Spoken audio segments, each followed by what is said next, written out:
ಶ್ರೀರಾಮಾಯ ರಾಮಭದ್ರಾಯ ರಾಮಚಂದ್ರಾಯ ವೇದಸೇ ರಘುನಾಥಾಯ ನಾಥಾಯ ಸೀತಾಯ ಪತಯೇ ನಮಃ. ಶ್ರೀ ಸೀತಾ ಲಕ್ಷ್ಮಣ ಭರತ ಶತ್ರುಘ್ನ ಹನುಮತ್ ಸಮೇತ ಶ್ರೀರಾಮಚಂದ್ರ ಪರಬ್ರಹ್ಮಣೇ ನಮಃ. ಇಡೀ ಲೋಕದಲ್ಲಿ ತ್ರೇತಾಯುಗದಲ್ಲಿ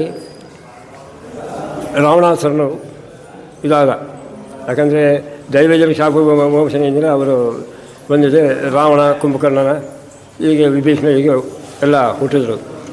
ಆದರೆ ರಾವಣ ಬಂದು ಮಹಾಶಿವಭಕ್ತ, ಇಲ್ಲ ಅಂತ ಹೇಳಿಲ್ಲ, ಅವನು ಮಿಂಚಿನ ಭಕ್ತ ಇಲ್ಲ.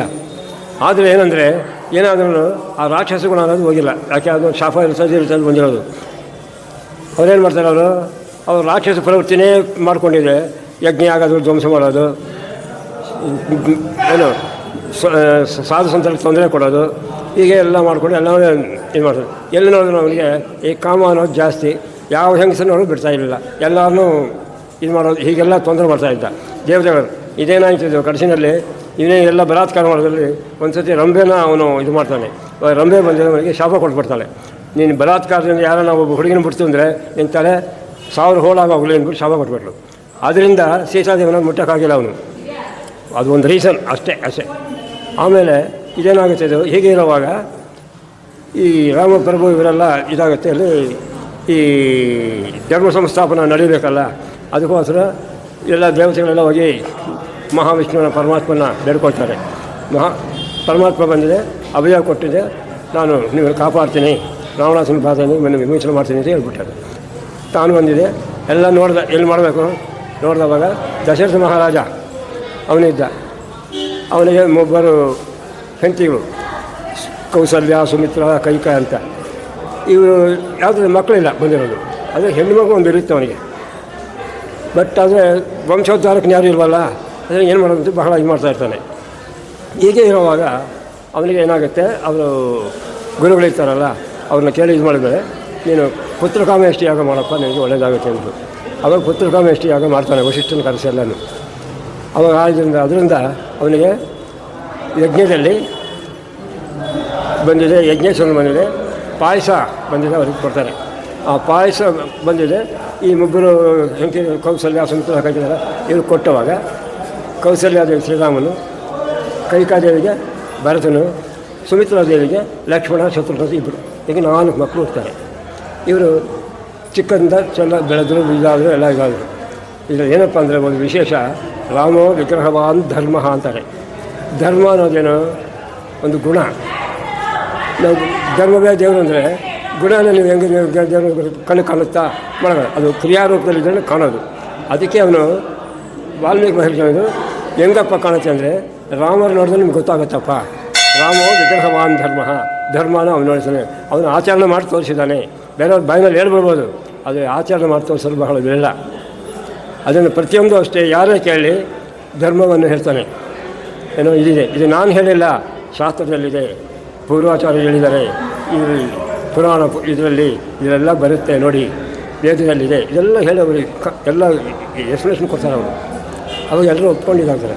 ಸರಿ, ಎಲ್ಲ ಆಯಿತು, ಅವನಿಂದ ರಾಜ್ಯವೆಲ್ಲ ಇದಾಗುತ್ತೆ. ಅದು ಸ್ವಲ್ಪ ಇದಾಯಿತು.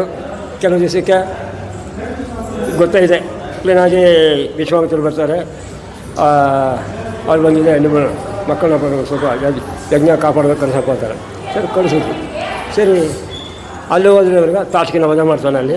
ಆಮೇಲೆ ಅದಾದಮೇಲೆ ವಿಜಯನಗರಕ್ಕೆ ಹೋಗ್ತಾರೆ. ಅಲ್ಲಿ ಬಂದಿದೆ ಸೀತಾ ಪರಿಣಯ ಆಗುತ್ತೆ.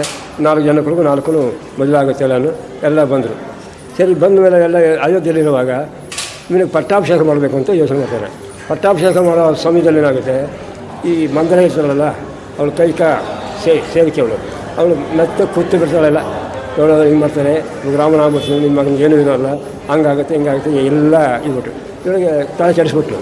ಅವಳು ಬಂದು ಒಂದು ಪಟ್ಟ ಹಿಡಿಬಿಟ್ಲು, ನನ್ನ ಮಗನ ಪಟ್ಟ ಇದು ಮಾಡು, ರಾಮನ 14 ವರ್ಷ ವನವಾಸ ಕೊಡ್ತಂತ.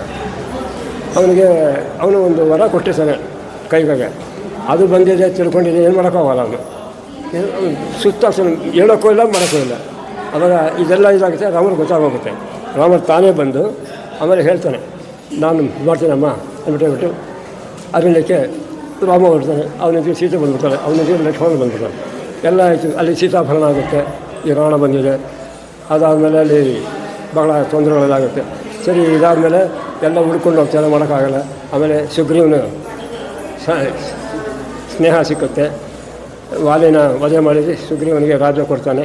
ಸರಿ, ಅಲ್ಲಿಂದ ಬಂದಿದೆ ಎಲ್ಲ ಲಂಕೆಗೆ ಎಲ್ಲನೂ ಈ ಸೇತುವೆ ಕಟ್ಟಿ, ರಾಮ ಸೇತುವೆ ಕಟ್ಟಿ ಅಲ್ಲಿ ಹೋಗಿ ಎಲ್ಲನೂ ರಾವಣಾಸನ ವಧೆ ಮಾಡ್ತಾರೆ. ಆ ರಾಕ್ಷಸರನ್ನು ನಿರ್ಮೂಲವಾಗುತ್ತೆ, ಎಲ್ಲನೂ ಧರ್ಮ ಸಂಸ್ಥಾಪನೆ ಆಗುತ್ತೆ, ಎಲ್ಲನೂ ಒಳ್ಳೆಯದಾಗುತ್ತೆ. ಎಲ್ಲನೂ ಹೀಗೆ ಪ್ರತಿಯೊಂದಕ್ಕೂ ಅವನು ನಿಂತ್ಕೊಂಡು ಮಾಡಿದ್ದಾನೆ. ಅದು ಒಂದೇ ಅಲ್ಲ, ಎಷ್ಟೋ ವಿಶೇಷವಾದ ಇದಿದೆ, ಎಷ್ಟೋ ನಿದರ್ಶನ ಇದೆ ರಾಮನ ಅವತಾರದಲ್ಲಿ. ಆದರೆ ಅವನು ಎಷ್ಟು ಇದನ್ನು ಧರ್ಮದ ವಿಷಯದಲ್ಲಿ ಈ ಇದರಲ್ಲಿ ಬಹಳ ಕಠೋರ, ಅಂದ್ರೇನು ಒಂದು ದೃಢವಾಗಿರೋ ಸಂಕಲ್ಪ. ತನಗೇನೇ ಎಲ್ಲ ಕಷ್ಟಗಳು ಅನುಭವಿಸ್ಬಿಟ್ಟು ಅವನು ಒಬ್ಬರಿಗೋಸ್ಕರ ಇದು ಮಾಡಬೇಕು ಅಂದರೆ ಅದು ಧರ್ಮನ ಆಚರಿಸಿ ತೋರಿಸ್ತಾನೆ ಶ್ರೀರಾಮ ಪ್ರಭು. ಅವನೇ ಮರ್ಯಾದ ಪುರುಷೋತ್ತಮ ಅಂತ ಇದು ಮಾಡ್ತಾರೆ. ಅವನು ಮಿಂಚಿದವರು ಯಾರೂ ಇಲ್ಲ. ಇವಾಗ ರಾಮ ಬಂದಿದೆ, ಮಾಡಿ ತೋರಿಸ್ತಾ. ಅದೇ ಕೃಷ್ಣ ಬಂದಿದೆ, ಗೀತೆ ಬೋಧನೆ ಮಾಡಿದೆ. ನಾನು ಮಾಡ್ದಂಗೆ ಮಾಡೋಕ್ಕೆ ಬರಬಾರಲ್ಲ, ನೀವು ಬಂದಿದೆ, ನಾನು ಹೇಳಿದೆ ನೀವು ಮಾಡ್ರಿ ಅಂತ ಹೇಳಿದೆ. ಕಾರಣ ಏನಪ್ಪ ಅಂದರೆ ಯುಗ ಧರ್ಮಗಳು ಮಾರೋಗುತ್ತೆ. ಒಂದು ಇದರಲ್ಲಿದ್ದಂಗೆ ಒಂದು ಇದರಲ್ಲಿ ಧರ್ಮಗಳು ಚೇಂಜ್ ಆಗುತ್ತೆ.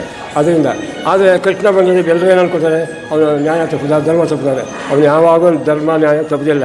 ಅವನು ಮಾಡಿರೋದೆಲ್ಲನೂ ರೂಟೆ, ಅದು ಅಂತರಾರ್ಥವಾಗಿ ನೋಡಿದ್ರೆ ಗೊತ್ತಾಗೋದು ಒಳಕ್ಕೆ. ಅದರಿಂದ ರಾಮಾವತಾರದಾಗಲಿ ಕೃಷ್ಣಾವತಾರದಲ್ಲಾಗಲಿ ಭಗವಂತ ಎಲ್ಲನೂ ಧರ್ಮ ಸಂಸ್ಥಾಪನೆ ಮಾಡಿದ್ದಾನೆ. ಎಲ್ಲರಿಗೂ ಒಳ್ಳೆಯದಾಗುತ್ತೆ. ಅವನಿಂದ ನಾವು ಎಲ್ಲರೂ ಏನು ಮಾಡ್ತೀವಿ, ಅವಾಗಿಂದ ರಾಮರಾಜ್ಯ ಎಲ್ಲ ಸುಖವಾಗಿರುತ್ತೆ, ಎಲ್ಲ ಮಾಡ್ತಾರೆ. ಅಂದರೆ ರಾಮರನ್ನ ಕೊಂಡಾಡ್ತಾರೆ ಅವಾಗಿಂದ. ಅದಕ್ಕೆ ಮುಖ್ಯವಾದ ಏನಪ್ಪ ಅಂದರೆ ಆಂಜನೇಯ ನೀಡಿದ್ರೆ ಏನೂ ಇಲ್ಲ. ಇವಾಗ ರಾಮಾಯಣ ಪೂರ್ತಿ ಇರೋದೆಲ್ಲ ಮೈನು ಬಂದಿದೆ ಆಂಜನೇಯನೇ. ಆಂಜನೇಯನೆಲ್ಲ ಅಂದರೆ ಯಾರು ಏನು ಮಾಡೋಕ್ಕಾಗ್ತಾಯಿಲ್ಲ. ಪ್ರತಿಯೊಂದಕ್ಕೂ ಅವನೇ ಬರ್ತಾನೆ ಪಾಪ ರಾಮನಿಗೆ. ಆಂಜನೇಯ ಬೇರೆ ಯಾರೂ ಇಲ್ಲ, ಸಾಕ್ಷಾತ್ ಪರಮೇಶ್ವರ ಶಿವ. ಅವನು ರಾಮನ ಕಡೆ ಇದ್ದು ಬಂದು, ಯಾಕೆಂದರೆ ವರಗಳು ಕೊಟ್ಟಿರೋದು ಇದೆಲ್ಲ ಇರುತ್ತಲ್ಲ, ಇದೆಲ್ಲ ಆ ಮಾದರಿ ಬಂದಿದ್ದು ಅವನು ಒಂದು ಇದರಲ್ಲಿ ರಾಮನಿಗೆ ಸೇವೆ ಮಾಡ್ತಾನೆ. ರಾಮನಿಗೆ ಸೇವೆ ಮಾಡೋದ್ರಲ್ಲಿ ಪ್ರಥಮನೇ ಯಾರು ಮೊದಲು ಯಾರಂದರೆ ಆಂಜನೇಯ. ಆಂಜನೇಯ ನಂಬಿದ್ರೆ ಅವನ ಪಾದ ಹಿಡಿದ್ರೇ ರಾಮನ ಸಿಕ್ಕೋದು, ಇವರು ರಾಮನ ಸಿಕ್ಕೋಲ್ಲ. ರಾಮನ ನೋಡಬೇಕು, ನಾವು ತಿಳ್ಕೋಬೇಕು ಅಂದರೆ ಆಂಜನೇಯನ ಶರಣಾಗತಿ ಮಾಡಲೇಬೇಕು. ಆಂಜನೇಯನ ಅನುಗ್ರಹ ಆಯಿತು, ರಾಮನ ಅನುಗ್ರಹ ಖಂಡಿತ ಆಗುತ್ತೆ. ಇದಕ್ಕೆ ತುಳಸಿದಾಸರು ಎಕ್ಸಾಂಪಲ್. ಇನ್ನು ಎಷ್ಟೋ ಜನ ಇದ್ದಾರೆ ಇವಾಗ ಈ ಕಾಲದಲ್ಲಿ ಅಷ್ಟು ಇದಿರುತ್ತೆ. ಅದರಿಂದ ಧರ್ಮವನ್ನು ಆಚರಿಸಿ ತೋರಿಸ್ತಾನೆ ರಾಮಪ್ರಭು. ಆ ಮಾತ್ರ ನಡ್ಕೊಳ್ಳಿ, ಎಲ್ಲ ಇದಾಗುತ್ತೆ ಅಂದ್ಬಿಟ್ಟು ಅದು ಇಂಪಾರ್ಟೆಂಟ್ ಇರೋದು. ಸರ್ವೇ ಜನ ಸುಖಿನೋ ಭವಂತು, ಲೋಕ ಸಮಸ್ತ ಸುಖಿನೋ ಭವಂತು, ಸಂತೋಷಗಂ ತಿಳಿಸು. ಸರ್ವಂ ಶ್ರೀ ರಾಮಕೃಷ್ಣಾರ್ಪಣಮಸ್ತು.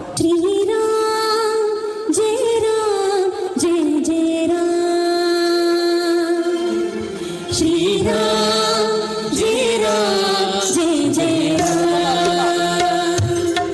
श्री राम जय जय राम श्री राम जय राम जय राम